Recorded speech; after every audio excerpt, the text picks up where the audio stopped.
एजेंसियों से बचने का तरीका।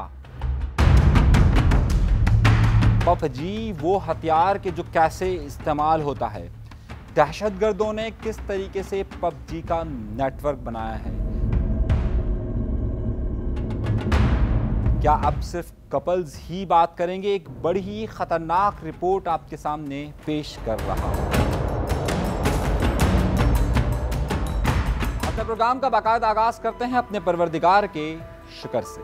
ये 28 अगस्त सन 2024 की बात है, यानी कि जब मैं प्रोग्राम रिकॉर्ड कर रहा हूं उस वक्त 16 बल्कि 18 सितंबर है और मैं जिस दिन ये वाक़या पेश आया उसके बिल्कुल 20 दिन के बाद आपको एक चीज़, बड़ी अहम खबर रिपोर्ट कर रहा हूं।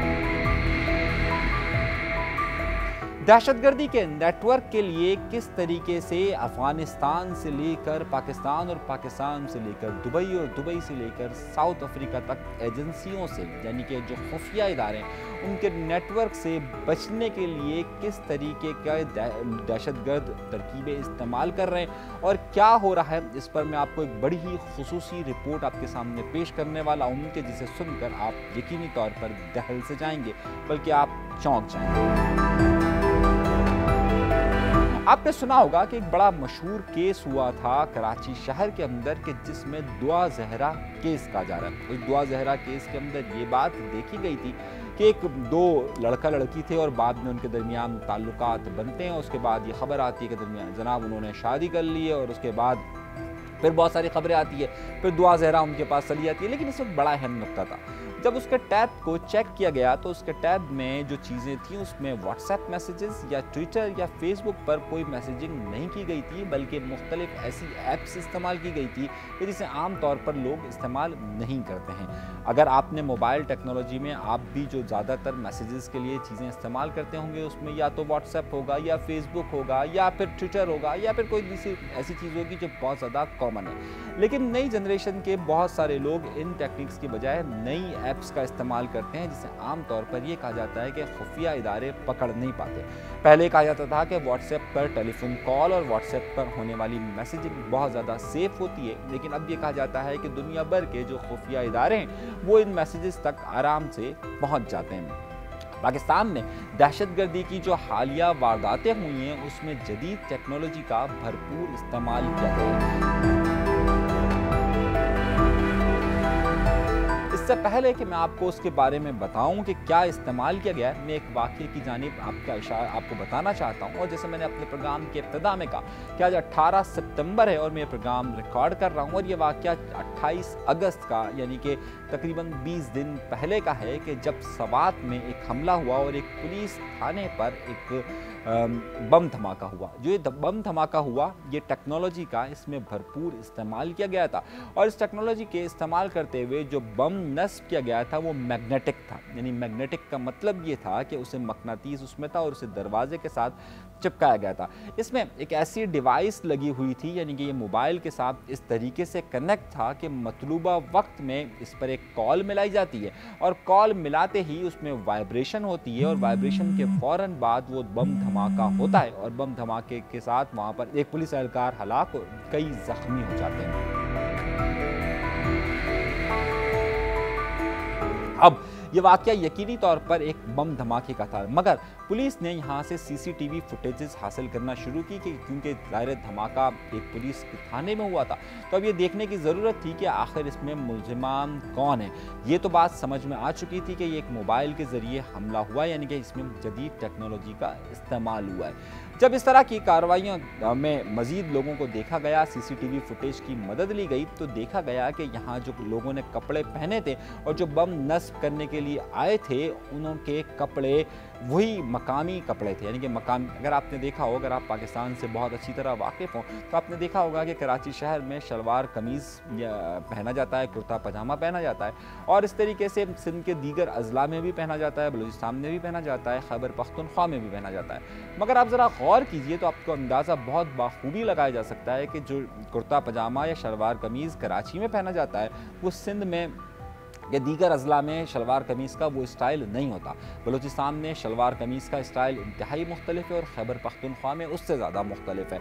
यानी एक ही शलवार कमीज़ मुख्तलिफ अंदाज के सिले होते हैं कि जिससे पता चलता है। बिल्कुल इसी तरीके से अगर आप जूते देखें तो आपको अंदाज़ा हो जाएगा कि कौन से जूते कौन से इलाकों में पहने जाते हैं। ये जो दहशतगर्द थे जिन्होंने बम नस्ब किया था, उनके कपड़ों और उनके जूतों से इस बात का अंदाज़ा लगाया गया कि ये सवात के मकामी लोग हैं और इन्होंने जो कपड़े और जूते पहने हैं ये बाहर से नहीं आए हुए हैं। जब इन कपड़े और जूतों के दुकानदारों से मालूमात हासिल की गई तो पता चला कि ये किन लोगों ने सिलवाए हैं, अब किन के पास ये जूते हैं। वहाँ से पुलिस ने बाकायदा एक तफ्तीश करके उन लोगों को गिरफ्तार किया।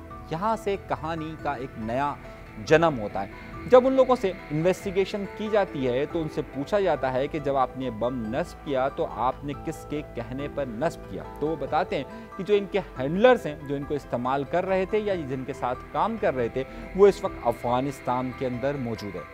उन्होंने उनके मोबाइल का पूरी मालूमात हासिल की तो उन्होंने देखा कि ना व्हाट्सएप पर कोई मैसेज है, ना ट्विटर पर कोई मैसेज है, ना फेसबुक पर मैसेज है।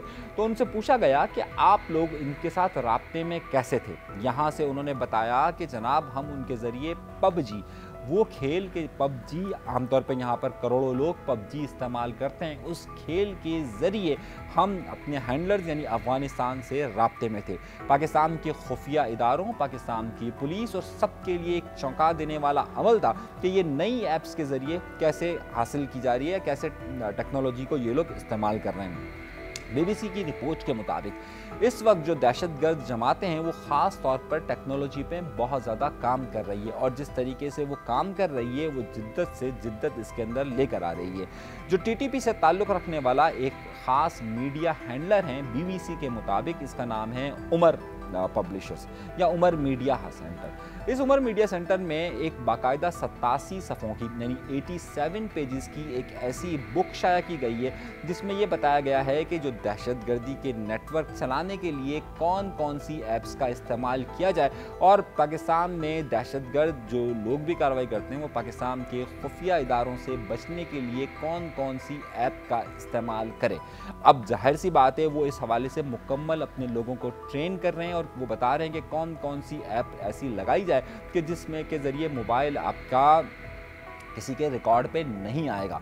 अब सवाल ये पैदा होता है कि पबजी का ही इंतखाब क्यों किया गया और पबजी ही क्यों किया गया। अब उसकी एक सबसे बड़ी वजह जो सामने आई है वह ये कि जब करोड़ों लोग एक साथ पबजी को इस्तेमाल करते हैं तो इस बात को आइडेंटिफाई करना इंतहाई मुश्किल काम होता है कि कौन सी पबजी पर कौन सी कार्रवाई हो रही है। पिछले दिनों पबजी का इस्तेमाल करने वाले कई लोगों ने लोगों को कत्ल किया। उसकी मिसाल पाकिस्तान में भी मौजूद है, उसकी मिसाल इंडिया में भी मौजूद है, उसकी मिसाल दुनिया भर के अंदर मौजूद है। लेकिन पबजी में आखिर होता क्या है और इसमें मैसेजिंग किस तरीके से होती है, ये वो बहुत बड़ा सवाल है कि जिसे समझने की ज़रूरत है। और अब पाकिस्तान के इदारे या पूरी दुनिया के इदारे किस तरीके से उस नेटवर्क पर निगाह रख रहे हैं कि जो दहशतगर्द इस्तेमाल कर रहे हैं।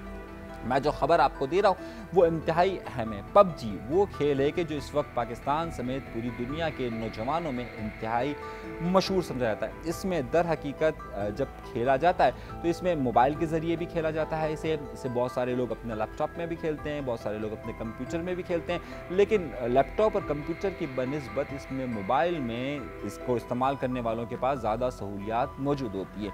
इसमें आप अपने दुश्मन का इंतखाब करते हैं। ऑनलाइन ये खेल खेला जाता है, ऑफलाइन नहीं खेला जाता। यानी कि जैसे ही आप ऑफलाइन होंगे तो आपका कनेक्शन ख़त्म हो जाएगा और आपको अपने पार्टनर से आप नहीं मिलेगा, जिसके साथ आप खेल रहे हैं उसके साथ नहीं खेल सकते। जैसे ही इंटरनेट कनेक्शन बंद होगा तो ज़ाहिर है आपकी कम्युनिकेशन इससे बंद हो जाएगी। अब इस खेल में आप अपने दुश्मन का तयन करते हैं और उसके साथ मुकाबला करते हैं। अब ये मुकाबला ज़ाहिर है मुख्तलिफ सतहों पर होता है, इनकी मुख्तलिफ लेवल्स होते हैं। हमारा नुक्ता ये नहीं, बल्कि हमारा नुक्ता ये कि इसमें होता ही है कि जब आप ऑनलाइन होते हैं तब इसे इस्तेमाल कर सकते हैं। इसलिए जब सवात में हमला हुआ तो उस वक्त भी ये लोग ऑनलाइन थे और ऑनलाइन ही तमाम कम्युनिकेशन कर रहे थे। इन्होंने बम नस्ब जो भी किया वो ऑनलाइन उस वक्त पबजी के खेल को रखा और वहीं से कम्युनिकेशन अफ़गानिस्तान में भी जो शख्स था वो ऑनलाइन था और वो पबजी का इस्तेमाल कर रहा था। जब उन्होंने PUBG के ज़रिए ये इसे नस्ब कर लिया तो उसी के ज़रिए उनकी कम्युनिकेशन भी हो रही थी। अब सवाल यह है कि PUBG में न सिर्फ आप अपने मैसेजेस को दे सकते हैं, बल्कि वो खेल ख़त्म होने पर वो मैसेजेस और वो वॉइस ओवर भी वहाँ से डिलीट आमतौर पर हो जाती है। अब जो वॉइस ओवर आप वहाँ पर आप अपनी वॉइस भी भेज सकते हैं, यानी कि आप आवाज़ भी भेज सकते हैं, वहाँ पर आप उनके साथ बातचीत भी कर सकते हैं। दहशतगर्दों ने इस हवाले से PUBG का मुकम्मल इस्तेमाल किया और PUBG का इस्तेमाल करते हुए उनके साथ वो कम्युनिकेशन में रहे। इतलात ये आ रही हैं कि इस नेटवर्क में, यानी कि ख़ास तौर पे तहरीक तालिबान पाकिस्तान जो पाकिस्तान में हमले कर रही है, वो यहाँ पर उनके जो भी इनके साथ काम करने वाले लोग हैं, इनकी जमात में शामिल लोग हैं, इनके सपोर्टर्स हैं या कुछ भी है, इसे ऑपरेट अफ़गानिस्तान से किया जा रहा है और अफ़गानिस्तान में भी PUBG के इस्तेमाल के ज़रिए यहाँ पर पाकिस्तान में भी उसके साथ कनेक्शन बना हुआ नजर आता है। अब सिर्फ एक PUBG की ही वेबसाइट नहीं है या ऐप नहीं है कि जिसके ज़रिए दहशतगर्द इस कम्युनिकेशन को रख रहे हैं। इसमें जो सबसे पहला सवाल ये आ रहा है कि वो तमाम दहशतगर्द के जो कि ये सारी कार्रवाई कर रहे हैं, उनकी बाकायदा जिस तरीके से अस्करी ट्रेनिंग ये लोग करते हैं, जिस तरह इन्हें असला बनाना या फिर इन्हें बारूद बम बनाना सिखाते हैं, ये तमाम के तमाम सिखाने का अमल भी अब PUBG जैसी ऐप्स के ज़रिए हो रहा है कि जहाँ पर उन्हें बताया जाता है कि कैसे बम बनाना है, कैसे बम प्लांट करना है और किस तरीके से हमला करना है। क्या अब इससे खुफिया इदारे जो मुख्तलिफ ममालिक के खुफिया इदारे हैं, क्या अब वो इन ऐप्स के साथ साथ मुख्तलिफ और ऐप्स पर भी निगाह रखेंगे? यकीनी तौर पर रखेंगे। हमने इस हवाले से PTA हुकाम से कुछ लोगों से रब्ता करने की कोशिश की और हमने उनसे बात मालूम करने की कोशिश की कि क्या अब जो पाकिस्तान के अंदर फायरवॉल की बात की जा रही है, उसमें जहाँ पर इंटरनेट की स्पीड स्लो करने की बात हुई है और जहाँ पर मुख्तलिफ ऐप्स पर निगाह रखने की बात की गई है, मुख्तलिफ नामों को या मुख्तलिफ ट्रेंड्स को ब्लॉक करने की बातें कही गई है, तो क्या वहाँ पर दहशतगर्दी से निमटने के लिए उन मुख्तलिफ हज़ारों किस्म की ऐप्स हैं कि जिन्हें इस्तेमाल किया जा रहा है, उसकी रोकथाम के लिए किस तरीके का मंसूबा बनाया जाएगा और उसे किस तरीके से रोका जाएगा? यहाँ पर VPN के ज़रिए भी चीज़ों को कंट्रोल किया जा रहा है और ज़ाहिर है VPN में भी इस तरह की बात की जा रही है। अब मामला यह है कि ये जब ये रिपोर्ट सामने आई है, खुफिया इदारों को तमाम रिपोर्ट्स मिली हैं और उसके बाद ये इतलात सामने आई हैं, जो BBC ने इस हवाले से तहरीर किया गया है कि इसके बाद से एक नई फायरवॉल की बात की जा रही है और कहा जा रहा है कि आखिर इन दहशतगर्दों से किस तरीके से निपटा जाए। आज की इस प्रोग्राम में हमने आपको ये बताने की कोशिश की है कि दहशतगर्दी के लिए मुख्तलिफ ऐसी ऐप्स को इस्तेमाल किया जा रहा है कि जो आमतौर पर नौजवान खेलों के लिए इस्तेमाल करते हैं या खेलते हैं, उन्हीं के ज़रिए उनके साथ कम्युनिकेशन की जाती है, उनके ज़रिए ही उनसे लड़ा जाता है और उनके ज़रिए उनसे दोस्ती की जा रही है। दहशतगर्दी की जमातों ने और मुख्तलिफ अपने नज़रियात को फैलाने वाली जमातों ने नौजवानों को अपने गिर्द लाने के लिए उन ऐप्स का इस्तेमाल किया जिसे आप गेमिंग ऐप्स भी कहते हैं, यानी कि खेलों की ऐप्स भी कहते हैं। जो हालिया अदाद-ओ-शुमार सामने आए उसके मुताबिक ये बात सामने आई है कि एक ज़माने में दाइश ने भी ये तरीका इस्तेमाल किया था और उस ज़माने में ट्विटर, फेसबुक और दीगर ऐसी ऐप्स को इस्तेमाल किया था जो कि उस वक्त नहीं थी और ज़्यादा लोगों में कॉमन नहीं थी, लेकिन बाद में वो ज़्यादा कॉमन हो चुकी।